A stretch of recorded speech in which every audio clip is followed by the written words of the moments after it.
hope you can stick around. Today's video is packed with lots of my favorite things as an over 50 content creator that help me to stay aligned. So the first thing is I started moving. I don't mean moving homes. I mean moving my body, putting music on and dancing. As funny as it sounds, that's the first thing I did. The second thing was I started my YouTube channel. And honestly, that was one of the biggest turning points. I began being really excited to wake up in the morning. A lot of times I wake up too early. I remember as soon as I started that channel, I didn't care if I woke up at 4. I was raring to go. This is from someone that was stuck upstairs in my room for about 10 years. So starting the channel, it gave me a whole new purpose. I spent many years raising our children. That was my career. Starting the YouTube channel gave me new purpose.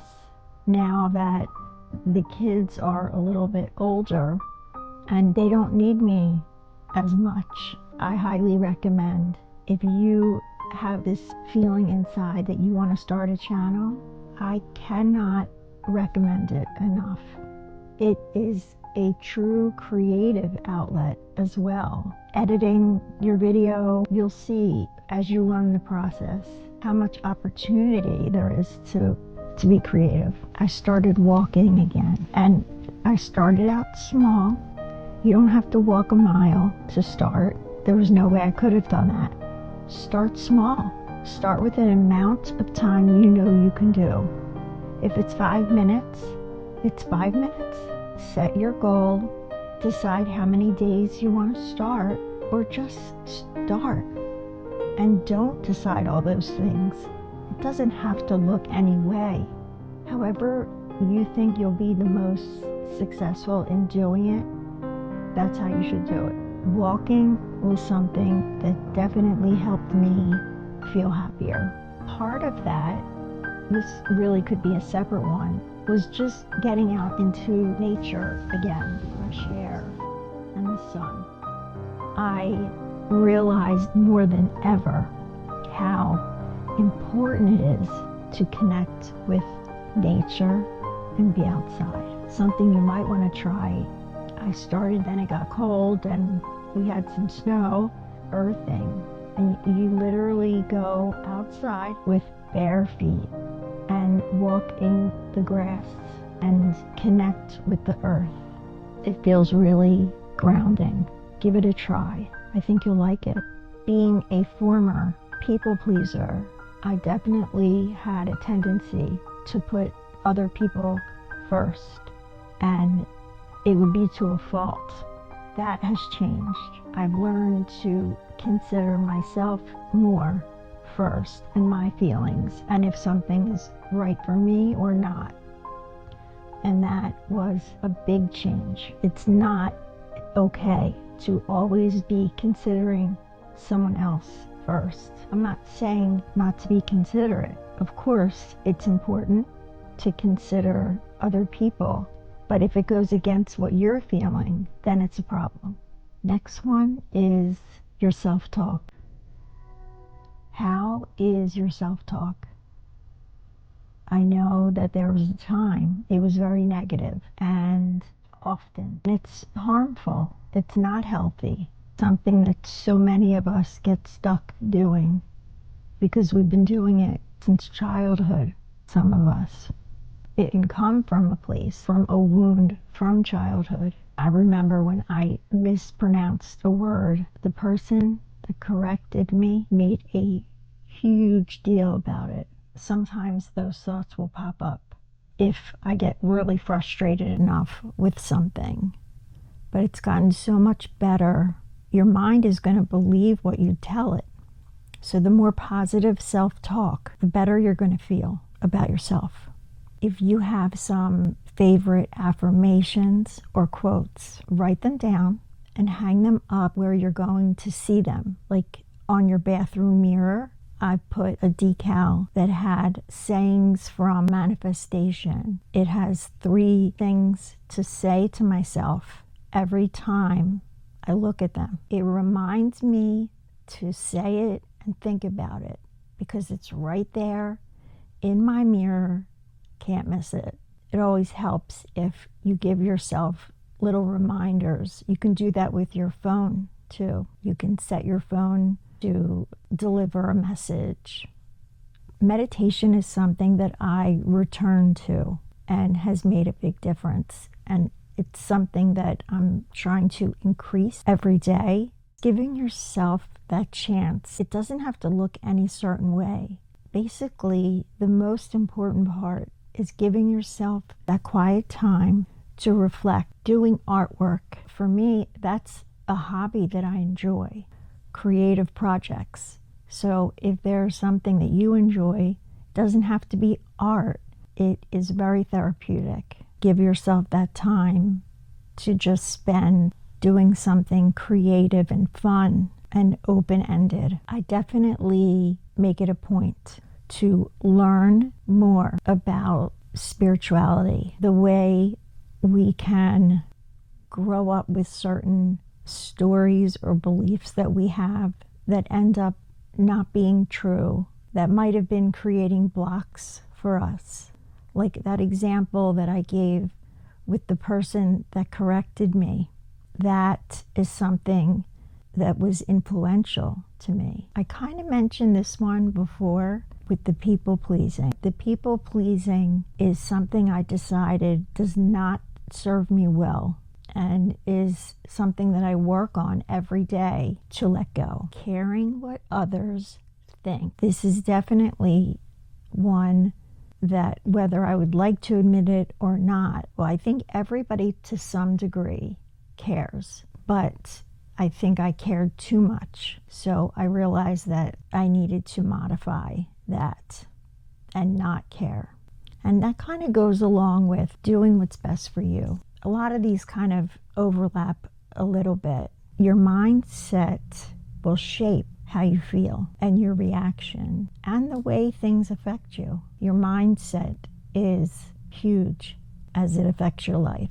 So my mindset is definitely a big one that I'm working on. Seeking like-minded people, that's important. The people that you surround yourself with, that affects who you are. I used to write marathon lists, and I would get so discouraged because I would end up writing a marathon list for the next day, and the next day, and the next day. So what I started doing is writing down my top 3 things that I want to accomplish that day. And I'll decide that in the morning it's much more realistic and much more doable. That is only going to help you feel more accomplished and good about yourself, because there's a much better chance of doing 1, 2, or all 3 of those things. We usually end up realizing that maybe some of the things on the lists didn't matter so much. At least I have found that for sure. Eating better. I definitely have made a change. I have a huge sweet tooth, and I used to eat dessert every night after dinner. I would have to have something sweet.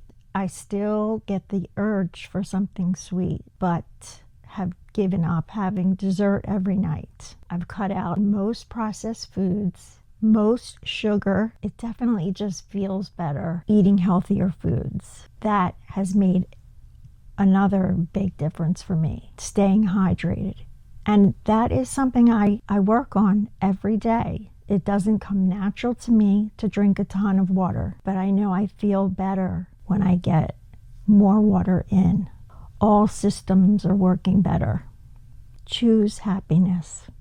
Happiness is a choice. Yes, when we're feeling down, I'm not saying to ignore how you feel. You can also choose, once you have dealt with the way you're feeling, you can choose to be happy.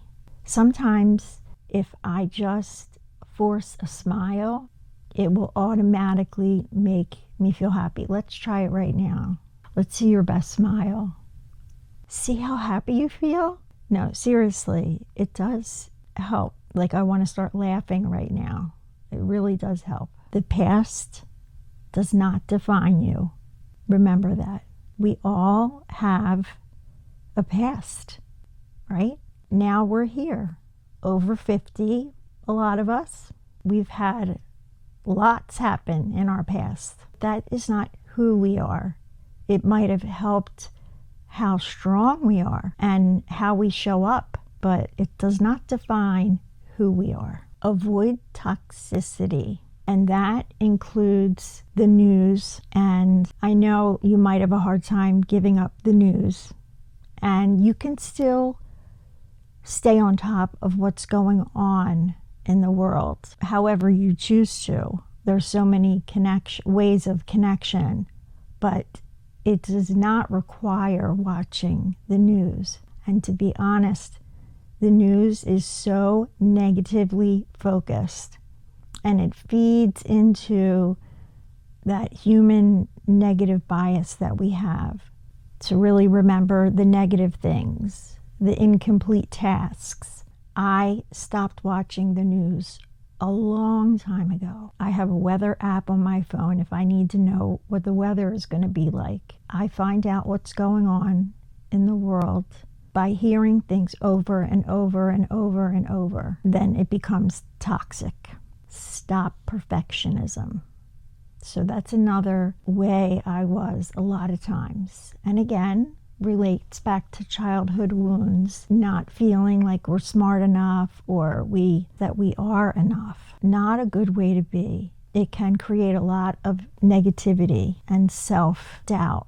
This is my last one, and I love this one. It's my favorite, and I didn't learn it that long ago. I learned it from Jefferson Fisher, who is an attorney on YouTube. He said, when you are in an argument with someone and they say something to you or they ask you something, your first response should always be a breath. It's not a certain word. He said, take a breath in and then a little bit more and then exhale. You will notice a huge difference in your response. And it will be more of a response than a reaction because you took that pause. So give that a try. I love that. I thought it's genius. That's it for my list for today. I had to make myself stop because I could keep going. Maybe we'll do a part 2. I hope you liked hearing all of those. If there's any that you think might work for you, share them down below. Or if you have one that I didn't mention, feel free to share that one as well. And if this is your first time watching, welcome. I'm so glad you're here. If you're returning, I'm so glad you're back. Thanks so much, and namaste.